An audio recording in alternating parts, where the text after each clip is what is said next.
say how to practice emptiness, say under any given situation, when at times the duration of time is so short, and maybe time-wise it may be very unconventional, not may be too convenient. So how would you do? This is the point. So there, as I mentioned earlier, you have to see the situation. Where say you are with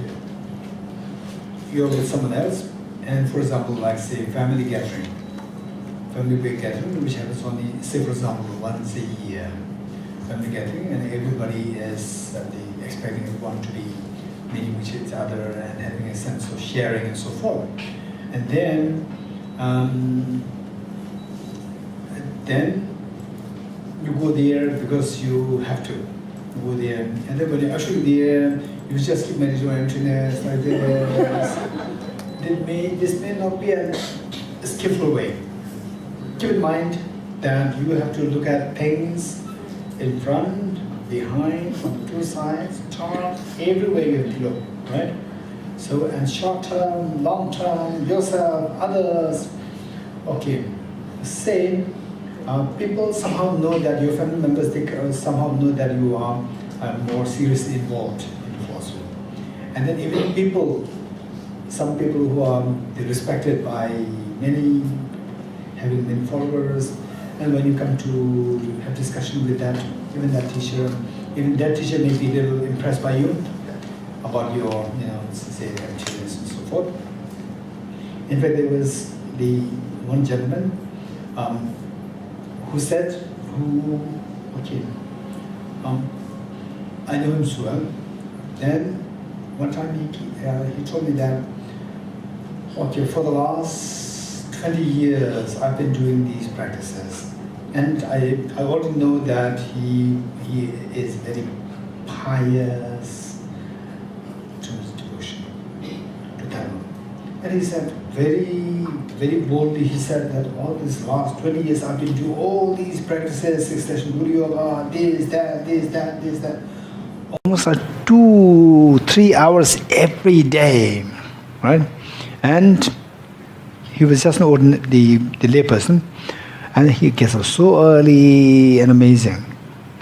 Then through his own experience he said that now 20 years lapsed, but no change within me, no transformation, which means what I've been doing, the benefit, I don't see any benefit in what I did.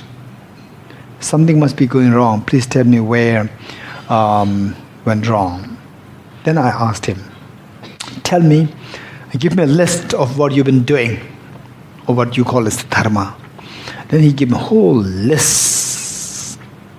And they're mostly, the commitments, the sadhanas, mandala, the chants, mantra recitation, and so forth.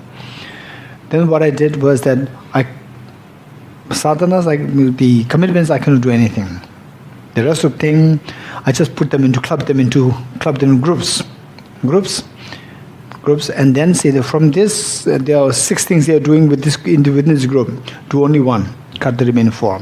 So this is how we did, and then it became very short, like 1 hour.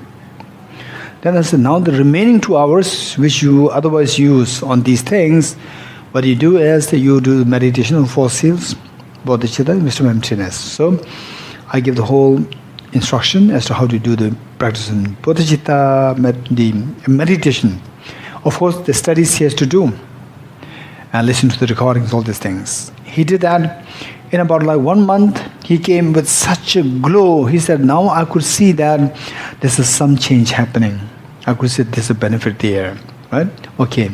So with this, what I'm saying is that we need to know that finally what really helps is you learn, reflect, and meditate. This is the only way by which we grow. Meanwhile, say events happening once in a year, like family gathering, so forth. And family gathering means people who know you so well, right? Who knew you so well? Okay, no, I'm a little digress. So therefore, this person, he went to one Rinpoche in a remote place. He went to Rinpoche, and he asked for some Dzogchen teaching. And then he said that he is very pure at heart. He said that these are the things that I'm doing. He summoned to the Rinpoche, and please give me some instructions on Dzogchen. And the Rinpoche was so impressed by him. He said that you're already doing very advanced things. You're already doing very advanced. You don't need anything else. This is amazing. And that's very true. We always see the grass on the other side as greener. Right? We always see the grass on the other side as greener. And then Rinpoche explained to him that, amazing. In fact, he hardly saw any people, any follower, his own followers, up to this level of the advancement of your practice, studies, practice, actually meditate on emptiness, bodhicitta. Amazing, what more do you need than this? Rinpoche said it, and I was very happy that this Rinpoche actually understood Dharma well. To speak very honestly, to boldly, because if the Rinpoche, he himself has no clue of all these things, then he may give directly something, right? And then he will add another additional prayer to add. Right? So therefore, I'm very happy that this Rinpoche is someone who really has a very good understanding of Dharma, and he was able to convince him that what he was doing was just the perfect thing. So what I'm saying is that in your case, because that say doing emptiness, bodhicitta, four seals, all these things, with this, you are seriously doing the studies, reflection, and meditation. With this, when you meet with some other teachers, and then through the conversation, when they come to know that what you're doing, they will have a special sense of affection, special sense of respect for you growing. So through this, even your family members will come to know that what you're doing is something very profound. Right? So the fact is that what you're doing is somehow acknowledged by your family members over the course of time. Over the course of time, that is acknowledged. Now your job is not only that you are connected with this very beautiful teaching of Lama Selingpa's Bodhicitta and Aranyakarshuna's wisdom of emptiness. Now our job is to spread it. Spread meaning not to convert other people. All the people who are already doing this, give them the quality. Give them the quality, right? Quality by letting them more into studies, reflection, and meditation. Rather than, I'm a Buddhist, and then once every new year you go to a temple, and then you offer offer some donation, and then incense, that is, I'm Buddhist. Right? If this is somebody of this nature, then you can tell the person that, okay, how about you doing this like this? Okay, there's what is known as four seals. Just see how this works, right? If you can do this much is good. Don't impose so many things. You are nothing. You are saying Buddhist, but you are not really Buddhist. You don't know what Bodhicitta is. You are Mahayana Buddhism. You don't know what Mahayana is. Then this Mahayana, this is emptiness. Then you give all everything of what you've learned to him. Then he will keep all these things aside and he will remain the same. Instead, give him small. Inspire him. The point is that he should change, not that he should feel, I'm horrible. This is not the idea. To make him change. When will he change? He will change only when he or she feels like changing. How can you make him or her feels like changing? By being kind. By being kind, right? Not accusing, not criticizing. By being kind. Only when you are kind to someone else, that person will buy what you have to sell. Right? Okay. So that way, and then when you initially, with kindness, when you initially share, don't share everything. Share something very small, which the person is more inclined towards. If the person is more inclined towards, say, a philosophy, in fact, I don't really understand philosophy, anything. Right? Compassion, this is nice. Then you talk more about the compassion. Bodhicitta, share some stories. And then, what the good qualities a person has in terms of compassion, you try to remind the person, praise the person of these good qualities. Don't bring in something which this person is not really good at and say that you are very good and like this. Say the person is 0 in mathematics, say that you are the world number 1 mathematician. This is exaggeration. Don't exaggerate. Whatever good qualities the other person has, you share it. You have these qualities. So we just build on these qualities. This is amazing. Like this, other person will be inspired, right? You say that, no, this is not the way. This is how it should be. You like this, then the person will not buy anything from you, right? Okay, 1. So with this, the point is that we have to benefit others. And the first person who can be benefited by you, in most cases, is your near and dear ones. Right? So, the moment you are with the near and dear ones in family gathering, you sit like this, and other people, everyone is just meeting for the first time just meeting for once in a year. They come together, and then everyone says just, hey, how are you? Oh, nice to see you again, like this, and you're sitting like this, whole atmosphere is spoiled. Right? You see like this, and then somebody says, hey, Yen, what are you doing? Oh, yes. Right? Okay, whenever them, and then you can check. If you see that, oh, now this is going to be like the next 4 hours or 6 hours. If you see like this, right? Just initially just go there and see to the status, see to the situation. And who actually talks more, right? Like this. And if there's someone who is taking the main role of talking, you are lucky, right? You just slowly turn everything towards him or her. And then he'll take over the group, and then slowly you will retire and you go into the bed, you can do your practice, whatever, right? And once in a while come back and again show a smile, show your face there, once in a while, to see that they are not affected by your going there. If they feel a little affected, you could feel it. Then you stay there for a little longer, like 10 minutes, right? And then when you are there, don't sit like this. Just keep talking, how are you? And then if somebody's talking, wow, it's amazing, like this, just take part in it. Again, you slowly withdraw yourself and make sure that everything's happening there. Okay, so these people, when they see that you are still in the family, they see that you are still in the family, and that most important thing is that because of your practice, your compassion should grow. Your compassion should grow, your sense of concern should grow, right? And they should grow in profundity.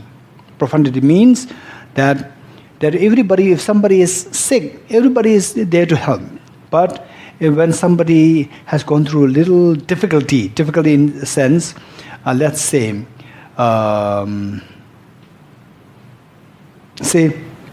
okay, there's a little, fight between this person and another person, right?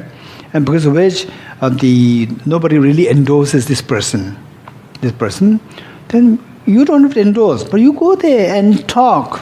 What's wrong with that? Talk and support, mentally give support, and say, okay, this person, right? So you don't have to really go into this stuff, right? So you're actually good. Why should you go into this? Just creates another problem. Like this, just support the person. So then the person will sense that your compassion is very profound. While you acknowledge the person's mistake, still you are there to support the person, to give love and affection.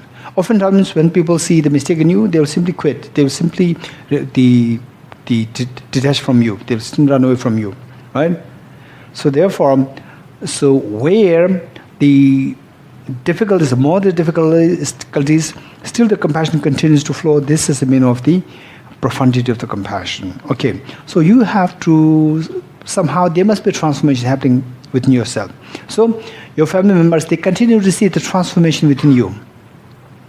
And then they also go through their own difficulties.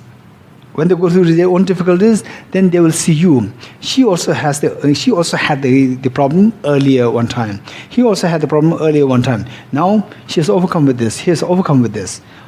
And the person also doesn't want to be in the problem. Then they will turn towards you for advice, because they see that you have transformed. Whereas, right, say earlier you were kind, gentle, and so forth. Now you go to dharma very seriously, and the person says,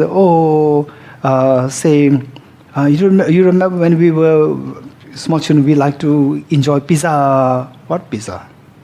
You are not interested in all these things, right? And you say, Okay, please, yes. Then, right? Then the person will feel slowly distance from you, right? Which means that you are least concerned. For you, your practice number 1, and bodhicitta is actually number 2. What practice? A fake bodhicitta is your number 1. Real bodhicitta is number 2. Because the person is expecting love and affection from you at this point, right? And you are not giving it. You are being very strict. Okay, now I said 1 hour I'll spend with you. I will spend 1 hour. Okay, now say I would appreciate if you leave now. Terrible. Or it's already now I have to go. Right? The work is not done. I have to go now. It's my time for my bodhicitta practice. Right? It's terrible. So then there's okay, we should not, because he has to practice bodhicitta, he has to go for bodhicitta practice, so he's eager to leave anything else for others. He is eager to just give up anything else, something related to other people, right? He's ready to simply not take interest in others' practice. So this is bodhicitta practice. Don't practice bodhicitta anymore. Then you will tell other people. Right? So therefore, what I'm saying is that be very sensitive. Keep in mind that finally what you practice, with this a transformation should take place. Where once you were, say, 30% compassionate, and with this practice you become more rigid and the compassion drops down, 20%. Then the people are seeing this. When they see this, they will never buy this. They will instead go away from this practice. Okay, so they will say that, oh, my brother, earlier he used to be so affectionate, loving, so forth. Now he is very selfish. When it comes to bodhicitta practice, he runs away, right? He forgets everyone else. Okay, so he goes to which center? TPC, ABC. Never go to ABC, TPC, right? TPC, ABC, they will make you one like this. Never go there. Hey, don't go there. So you are, in a way, your gesture is encouraging or dissuading others from practicing dharma. Right? Okay, this is very important. Likewise, I often tell people that when you become vegetarian, make sure that you take care of your diets, right? And then by becoming vegetarian, then you, okay, now the food, I have no interest, because in any ways it is like a grass. There's no, eat, no eat, there's no difference. Earlier I used to enjoy, now I'm vegetarian, there's no difference. Then you just eat something, no nutrition value, nothing is there. Then your body becomes weaker. Then people say, why is he hospitalized? He's so frail now, she's so frail now? Because she has become vegetarian for the last few months. Because he has become vegetarian, hey, don't become vegetarian, look at this girl, look at this boy. Because he has become vegetarian, now he is hospitalized. Now he's terribly sick. She's terribly sick. Don't become. So you become like an example to tell people not to become vegetarian, right? So therefore, once you become vegetarian, make sure that you take the utmost care of your health. Make sure that your diet is proper, nutrition is intact, everything is intact. That your health should become even better, right? Whereas, as I said earlier, don't forget this. Those of you who really have health issues by being vegetarian, there are some. We are not generalized. Simply because I'm vegetarian, and because of me becoming vegetarian, I see that my health is improving. It does not mean that all people, their health should improve by becoming vegetarian. That's not true. Don't impose what is happening to you on others, right? We should be extremely, extremely objective, considerate of others, and see to the difficulties of others. On that basis, the human precious body is so precious, human birth is so precious, right? So there, it is not out of attachment to the meat. Simply because your body to survive is somebody has to survive on the basis of the non-veg. What choice is there? Even the Buddha exempted so many of them. These situations were there. So therefore, if for health reasons you should have to be non-veg, right? Even with any other possibilities, things are very difficult. With the non-veg, then it's much healthier. You have to do it. Whereas such cases is so rare. And where, you voluntarily, without the health issues involved, without health issues there, and then you are fit, fine, you voluntarily slowly go for the vegetarian, then make sure that you take care of your diet, take care of health. This is so important. Okay. So with this, what I'm saying is that with the meditation emptiness, same. You are at the airport, and then in any ways you have to be there at the airport, whether you like it or not. You have to be there for like say 1 hour or 2 hours or 1.5 hours or even half an hour, and then make sure that you don't miss the flight. What I do is I keep the alarm. I say the 5 minutes before the boarding time. Alarm, and keep it there, and then do my meditation and read do the reading, meditation, whatever I do very freely. Make sure that the alarm is properly set. Because this was the problem, right? This is a problem. In fact, last time, you remember, I came a little late. Actually, I got up at 4 o'clock, and then somehow, I don't know how my mind missed that. I was resetting the alarm to say 5 minutes before my coming here. And then I set it at, say, 5 to 6. 5 to 6. Usually the Bodhicitta retreat morning starts at 6. So here is 5:45. Somehow my mind missed. Right? And this morning I was going to the other hall.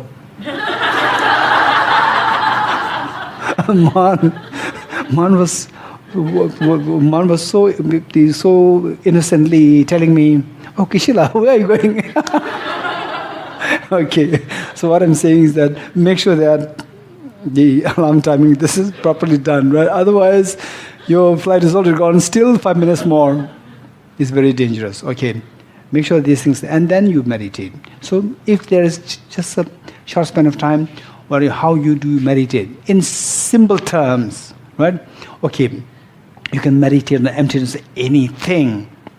And in your life, you will come across so many of such short times. So many, if not millions, for sure, thousands of such times you will get, right? Okay, you in MRT, you have time. You go to the airplane, and at the airport, you have to wait, you have time. And then you go, then waiting for the baggage, don't meditate on emptiness. Wait on the baggage, okay. So otherwise, say, during such short times, you can meditate on emptiness. You will get a lot of time. It's a great opportunity. The fact that you have to wait for another 1 hour in the airport, other people will become so impatient. For you, it's a blessing. Because in any way, you can't do anything. Right? Even you curse, the time will not become short. Right? So therefore, it's a big blessing for you. Whereas, if it's not 1 hour delay or whatever there, then you should be at home. At home, you are very busy. So it's a great blessing. Right? Nobody can complain to you. My flight 1 hour late, so I have to be at the airport.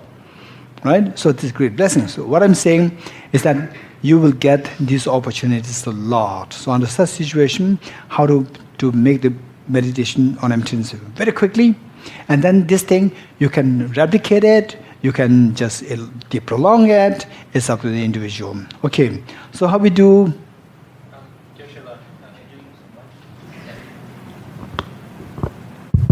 Sorry, just a quick question. Is there a particular place in the airport that you find is best to meditate in?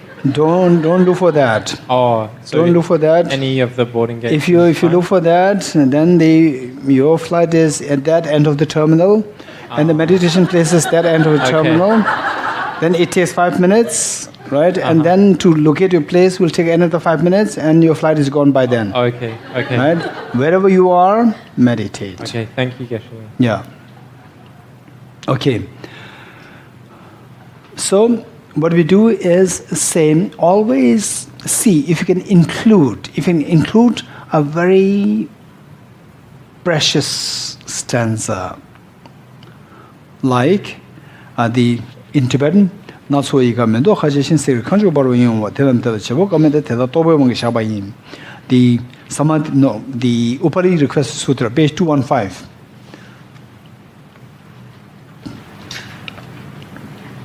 For me personally, this is my favorite. The various delightful flowers, blossoms, and the sparkling supreme golden apples stand so alluring. For none of these is their creator. They are posited by the power of thought. It is through conceptualization that the world is imputed. So this stanza you recite, and then on that basis, then you can meditate on emptiness. Emptiness of self. What do? Okay, you just, if you have more time like 20, half an hour like this, then you go into same, so this me, you go into the 6 elements slowly, gradually, in a very stepwise way. Same, the skin, the fatty tissues, like this, you go like this. None of the solid part is me. Keep it aside. Add more water, like this. Go just one by one. It may take like 2, 3, 4, 5 minutes. And then you come to the 6 elements. If you are more in the beginning stage, then you split these 6 separately, and then ask yourself, what are you seeing? I'm seeing the 6 elements. Where's the person? Where's this I? Okay. So if you could remember, out of the 4 essentials, what is the first essential? Essential of identifying the object of negation. So there, the basic idea, practically speaking, the basic idea is to say, before you go through this analysis, before you subject the self or the object into ultimate analysis, you have to go for the identifying the object of negation, for which you have to put it simply, you have to have a very clear picture of who you are. I, this person, this girl, this boy, whatever, right?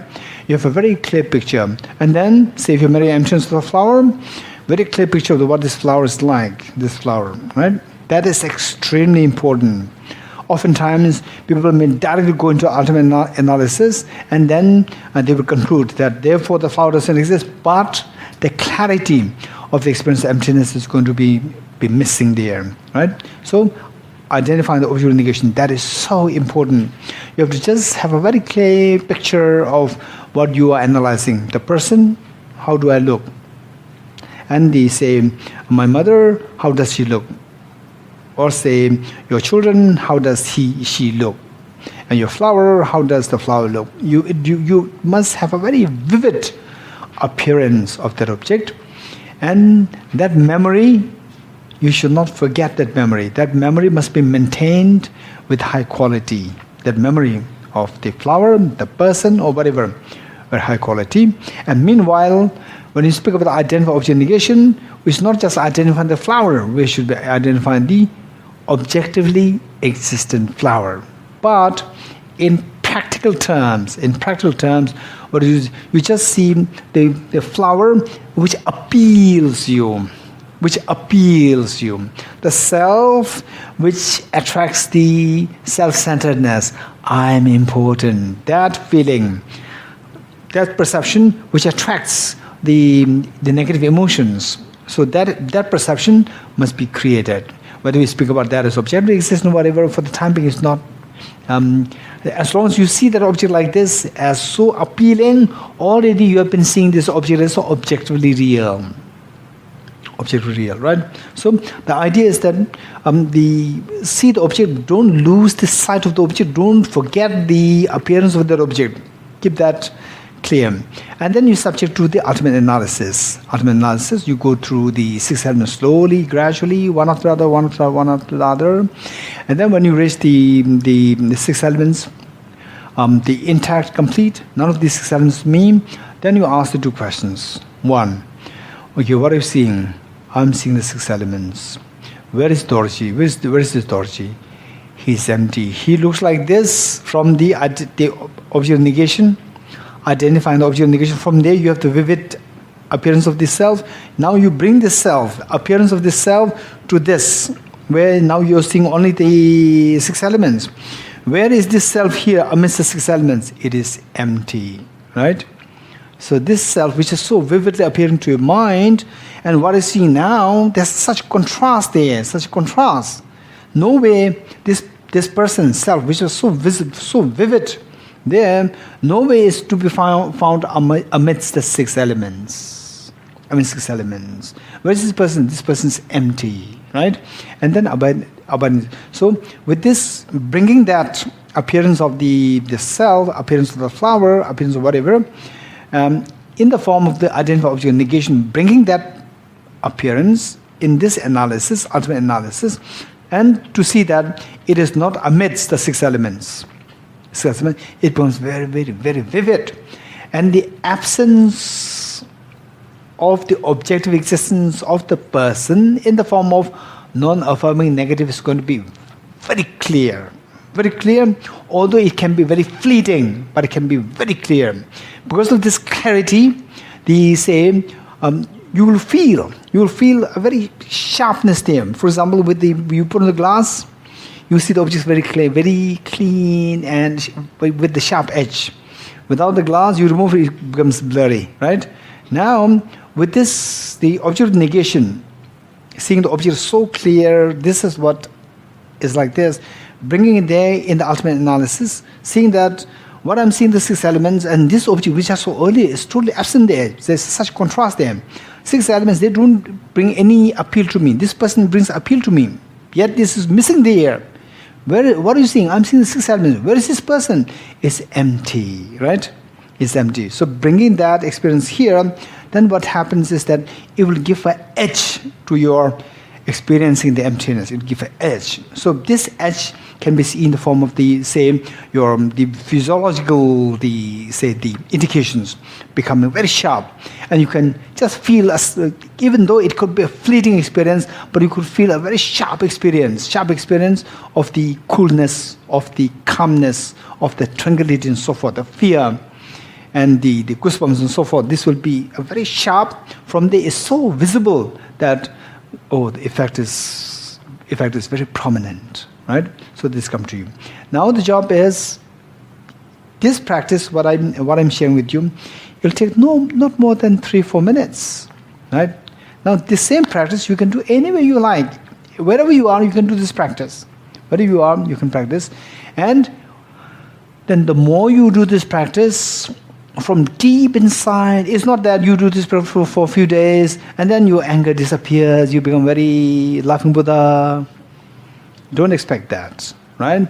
Same, on the surface, you may remain more like the same, little bit short-tempered, whatever, but the temper, the anger that exploded will not last as long.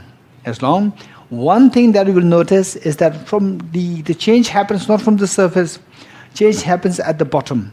From deep inside, you'll see the change happening. You become very stable. Stability is from the bottom, not from the surface.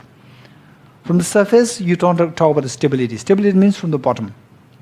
Same, if this water is empty, then this bottle is empty, no water there, it's not stable.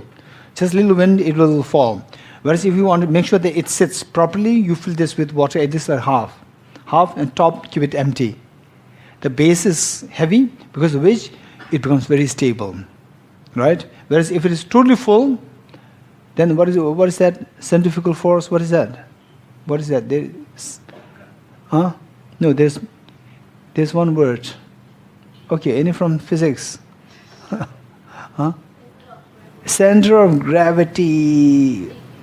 Center of EC? CG? No, there are three alphabets. CG. Okay, center of gravity. Okay, let's say center of gravity. So as you fill the bottle full, center of gravity will go up. As you fill it less, center of gravity will go down. So because of it becomes center of gravity, as lower it is, it becomes more stable. As you go higher, it becomes less stable, right? So what happens is that from deep inside, not from the top, from the surface, from the bottom, you will find the change happening there. Means that even though there's a little bit turbulence happening when something bad things happen to you, tragedy, these things happen, turbulence happens on the surface, on your mind, but deep inside you could feel that there's a stability there. It's not affected as much from deep inside. Okay, this is going to be the effect. Okay. So can we just do like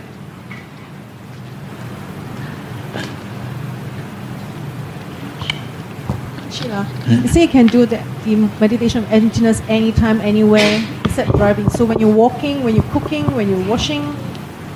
Cooking may be quite dangerous. You may spread fire everywhere. Cooking, be careful. And with something to do with machine, be careful. Machine, unless the machine is extra safe. Otherwise, machine with the blades, these things, they're bare, these are quite dangerous, right? With the machines. Otherwise, the other things is fine. Yeah, you can do it anywhere. Yeah. And where people need your attention, then don't do the meditation emptiness as much. Yeah, because people can sense. The person can sense that you are not there. Yeah. Okay.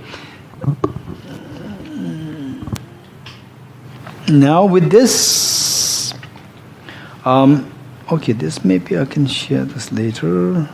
Okay, with this, overall speaking, say when one is more agitated, mentally disturbed, experience emptiness. Even if you put effort in meditating emptiness, experience can come more slowly. Whereas your mind is less agitated, irritated, one. And then say, for example, infatuation after the food. One is so keen on this particular food, this particular coffee, espresso, right? Like this, if you're so keen on this. And likewise, say emotional attachment, emotional aversion like this. So the more one is driven by impulse on the emotional states, and then not only that one is more used to that particular, the impulse actions for the more freshly for the last few days like this, then when you meditate emptiness, experience emptiness will come less rigorously and will come more slowly. Whereas, right, so as we said earlier, say the miseries, they arise from the immediate cause of the contaminant karmas. Contaminant karmas, they arise from the afflictions. Afflictions arise from the ignorance. Okay, so by cutting the ignorance, others can be affected so effectively. Right? Yet,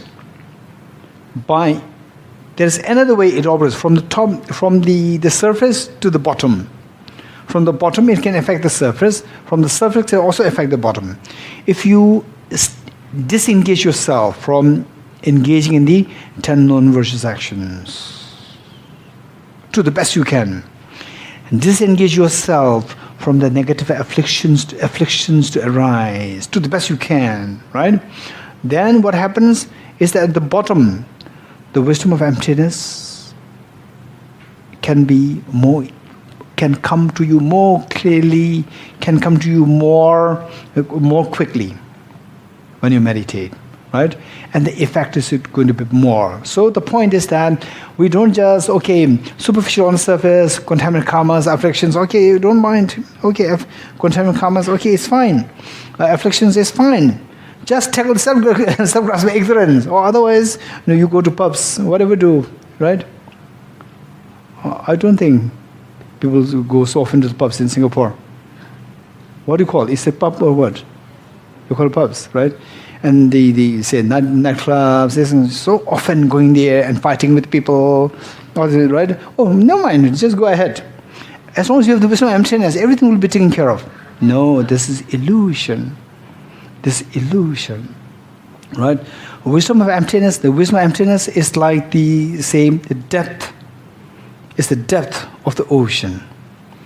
And as long as there is a turbulence on the surface, you will never see the depth, what is underneath. Turbulence of the ocean, what happens? What is the color of the water? It's very clean. It's colorless. You can see the depth. But when there's a turbulence of the wave, very ferocious waves created, it becomes whitish. You will not see what is underneath, right? So you have to first settle the ferocious waves down, right? If you're really, including myself, if you are really keen to be freed from samsara altogether, then we should think of exterminating the self-grasping ignorance. We should see the wisdom of emptiness. To see the wisdom of emptiness, the bed of the ocean or the bed of the river, you should slowly subdue the turbulent waves on the surface. Subdue that. What is that? Detach yourself from actively engaging in the non-negative karmas, the non-virtuous karmas, right? Detach yourself from this as much as you can.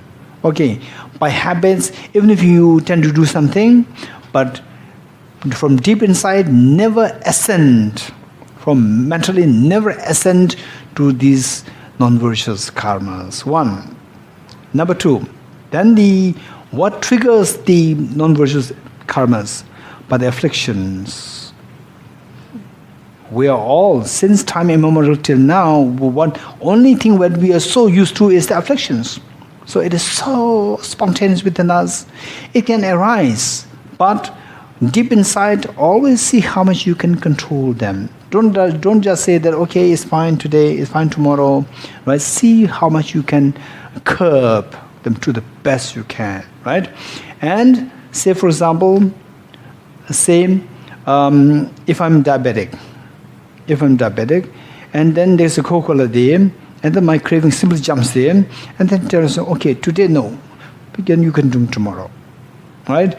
If even this step you can take is amazing. So apply the same analogy to all other afflictions. See how much you can extend the same, not engaging the negativities, not engaging the afflictions. See how much you can do that, right? Okay. That is very important, practically. Only if these measures are taken, then see.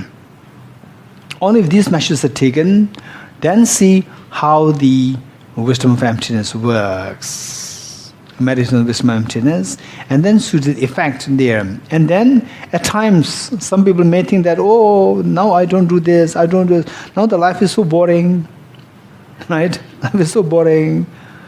Okay. Right? No, life is not boring. You have so many other things to do now. Very interesting things to do. Wisdom of emptiness, earlier you have never experienced anything, right? You have never experienced anything. You think of that particular object and goosebumps come on your body every time you engage in this, with the object. You never come across such an object. For the first time, wisdom of emptiness, every time you get a glimpse of wisdom of emptiness, there's goosebumps coming on your body. And the bodhicitta, every time you have just a feel of this bodhicitta, you are carried into a very different domain of the reality of the peace of mind, of a joy. We have never experienced that joy, what somebody experienced the bodhicitta, even for a single moment. So these are so interesting, full of excitement things are there, right? Okay, so these things we have to keep in mind. And meanwhile, always maintaining a positive attitude. Always be as positive while being objective. Don't be, exaggerating. Oh, I should be positive. Okay, and somebody is sick. You say, oh, you're perfectly right. You're not sick, right? Right? And then somebody is going through. Somebody has a fight with someone else. It's fine. The fight is fine, right? Oh, everyone is good. Even the terrorists are good, right? And people who are doing bad things, nothing, even they are good. Everything is good. This is lacking the objectivity. We must be objective. We have to see the reality as it is. We have to see the reality as it is. Meanwhile, on the basis of seeing the reality, we should not become judgmental. Judgmental meaning, on that basis, you see the reality, and then you just simply ignore, you simply see the other person as inferior, like this, that is being judgmental. You know the reality, and seeing the other person, in fact, as less good as compared to other people, your compassion should flow even more. The mother will never, a very compassionate mother will never be judgmental to her tender child. But the mother should know whatever all the mistakes of the child. If the mother doesn't know the mistakes of the child, mother will not know how to help the child. It doesn't mean that the mother is judgmental. Judgmental is very negative, where you could immediately see, even the person who is being judged by the other person, when the person sees that you are being judgmental towards, the person feels the corrosion between you and the person. Whereas if your mind is imbued with compassion, when you see the mistake, right? And then there are so many skillful ways by which finally it's not that you have to tell the truth should be revealed.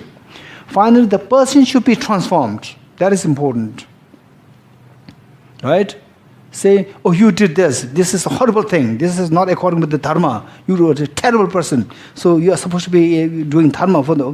What is all these things? Hey, that person is doing that bad thing. That person is doing bad, and that person becomes worse. You are harming the person.